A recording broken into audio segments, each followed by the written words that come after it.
지난주에는 우리가 기도의 삶에 대해서, 기도하는 삶에 대해서 말씀을 나눴다면 이번 주 말씀은 기적의 삶에 대해서 이제 말씀을 하고 있습니다. 그래서 이번 주 말씀을 이렇게 주제를 잡았는데, 죄인을 돌아서게 하는 기적을 체험하자라는 것이 이제 무슨 의미인지는 이제 말씀이 나누고 나면 의미가 무슨 의미인지 아시게 될 것입니다.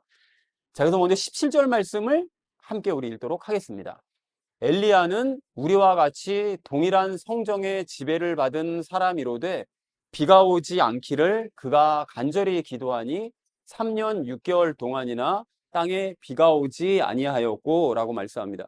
여기 성정의 지배를 받은 사람이다 얘기하는데, 그 성정의 지배를 받았다라는 말씀이 이 본성의 영향을 받는 이라고 해석을 하는 것이 좀 이해가 좀 쉬울 것 같습니다.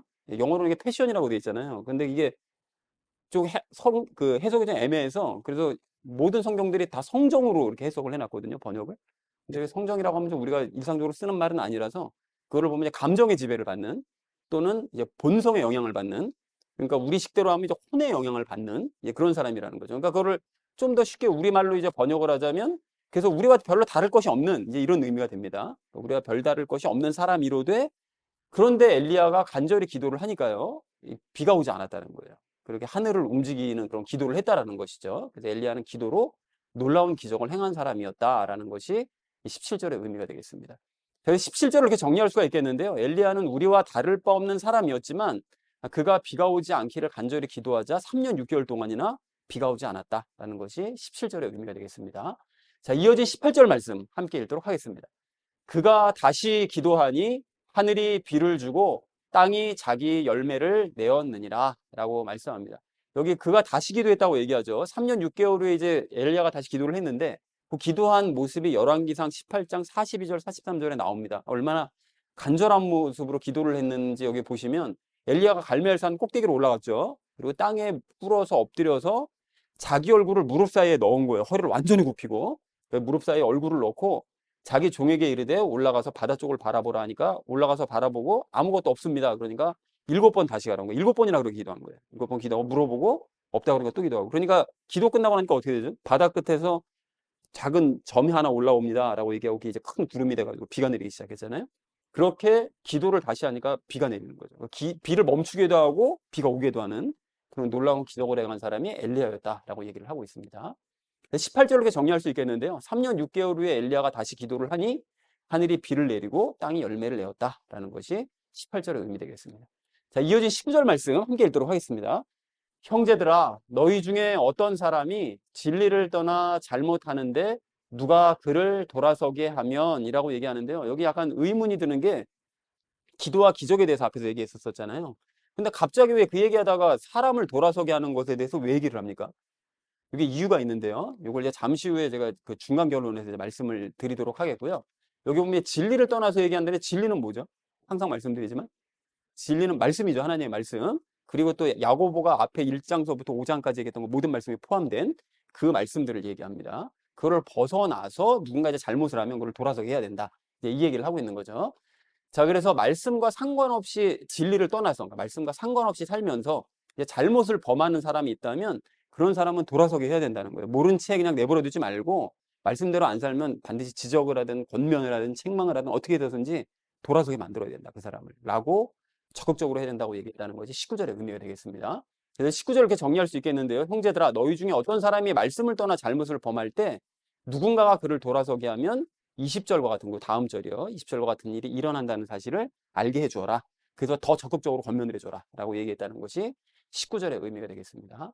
자, 마지막 20절 말씀 함께 읽도록 하겠습니다. 그 죄인을 그의 길의 잘못에서 돌아서게 하는 자가 한 혼을 사망에서 구원하며 허다한 죄를 덮을 것임을 그가 알게 할지니라 라고 말씀합니다. 여기 그 말씀을 떠나서 잘못을 범하는 자를 돌아서게 하는 사람이요. 권면을 하든 뭐 책망을 하든 어떻게 해서든지 돌아서게 하는 바로 그 사람. 그 사람은 바로 그 잘못을 범하는 그 혼을 사망에서 구원하는 거라는 거예요. 내버려 두면 지옥으로 가겠죠. 근데 그렇게 하지 못하도록 적극적으로 권면을 해가지고 돌아서게 만들면 그 사람을 이제 건지는 거죠. 구원을 할 수 있는 거죠.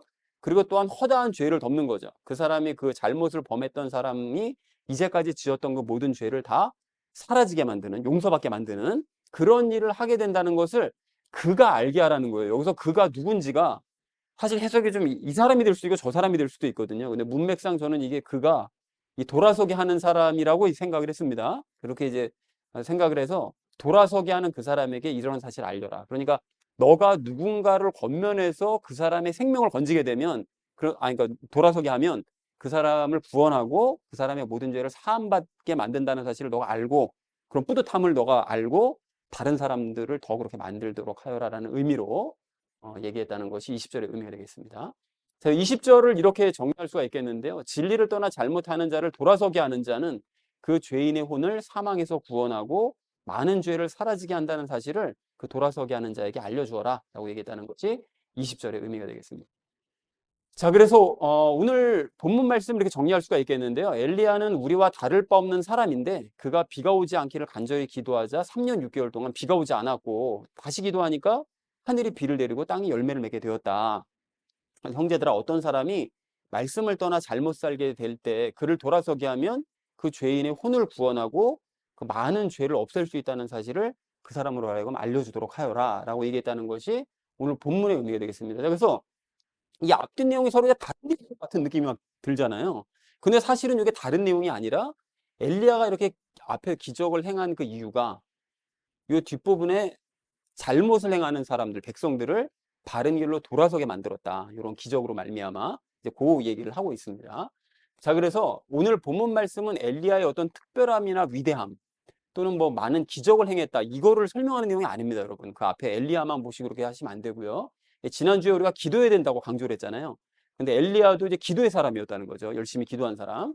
그래서 그 기도와 기적으로 말씀을 떠난 백성들을 구원했죠. 하늘에서 불이 내려오게 함으로써 구원하고 많은 죄를 이제 없앰으로써 그들을 돌이켰다는 것을 설명한 내용이 오늘 내용입니다. 그러니까 이것을 알고 너희도 그렇게 엘리야처럼 기적을 통해서 기도를 통해서 잘못 행하고 있는 사람들을 바른 길로 돌이키도록 하여라 라는 것이 오늘 본문의 내용이라는 것이죠.